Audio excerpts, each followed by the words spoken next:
Dia tanya balik Nabi, "Atashhadu anni Rasulullah?" Hang saksikan aku Rasulullah? Ibn Sayyad. Lepas Nabi kata, "Amantu billahi wa malaikatihi wa kutubihi."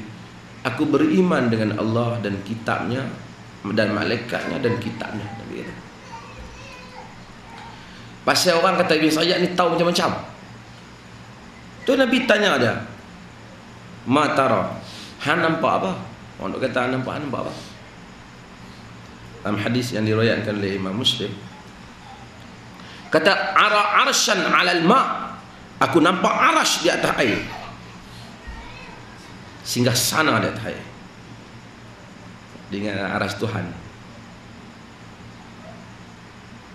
Nabi kata, "Tara arsy iblis 'alal bahr." Yang kau nampak itu adalah singgah sana iblis di atas laut. Jadi dia dapat nampak. Kita Nabi Hana nampak apa? Kita aku nampak singgah sana di atas air. Nabi kata sebenarnya hang nampak singgah sana tu singgah sana iblis di atas laut. Contoh iblis ni singgah sananya di laut.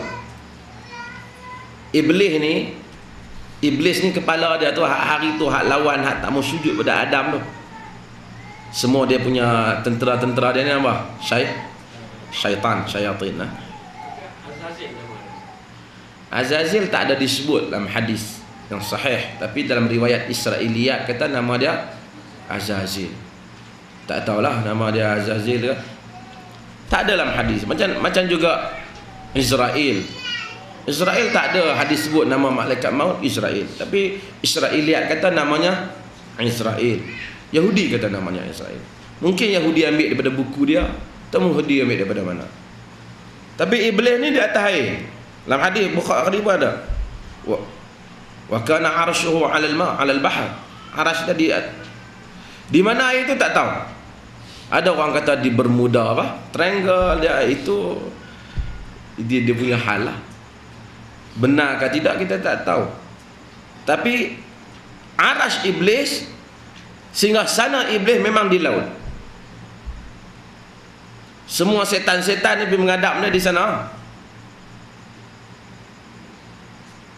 Ibn Sayyad dia nampak. Mata dia nampak. Nabi kata hang nampak tu bukan arah apa, hang nampak arah apa? Kena iblis. Nabi tanya, "Mama tara? Apa yang kau nampak?" Kita. Dia kata, "Ara sadiqaini wa kadhiban au kadhibaini wa sadiqan."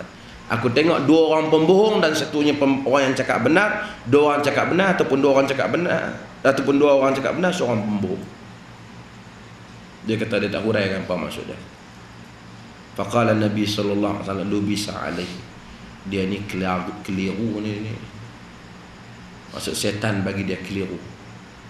Nabi tad'u, biarkan dia. Tinggalkan dia. Tinggalkan Ibn Sayyad. Tuan-tuan saya normal dah. 2-3 Ibn Sayyad ni Nabi pi jumpa dia 2-3 kali pasal Nabi, sehingga pernah suatu hari dalam hadis yang sahih Nabi menyorok dengan sahabat nak tengok Ibn Sayyad ni. Dia duduk di bawah dalam kebun kurma dia. Nabi masuk, Nabi menyorok sengap-sengap. Nabi nak dengar pasal orang duk cerita Ibn Sayyad ni boleh berinteraksi dengan alam ghaib. Nabi nak dengar dia kata apa. Tengah Nabi mai duk dengar dia, mak dia nampak, mak dia kata Ibn Sayyad, "No, Abu Qasim masuk duk tengok." Dia pun bangkit lari.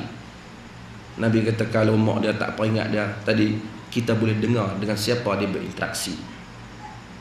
Kata Ibnu Taimiyah, Sayyidina Umar sampai ke sudah duk kata Ibn Sayyad ni Dajjal. Tapi ramailah hadis-hadis sahabat-sahabat, ramailah ulama lain menyatakan dia bukan Dajjal yang utama, tapi salah satu daripada Dajjal, kerana Dajjal Nabi cerita tu hebat. Kata Ibnu Taimiyah, Nabi sendiri mendengar orang kata Ibn Sayyad Dajjal.